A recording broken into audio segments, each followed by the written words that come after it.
স্বামী বিবেকানন্দের বিদ্রূপবাণ সাংঘাতিক। সে খোঁচায় মরা মানুষ তড়াৎ করে লাফিয়ে ওঠে।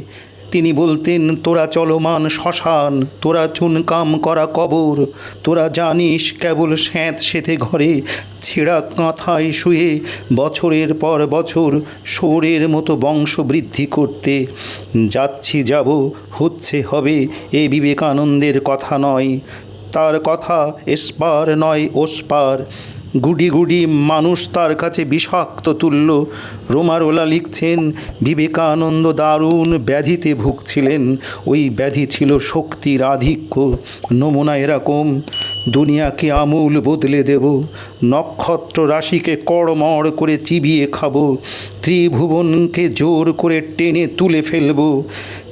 তাঁর ভিতর দিবারাত্রি জ্বলছিল পেন্টিকোস্টাল ফায়ার, জ্বালাময়ী ঐশী শক্তি।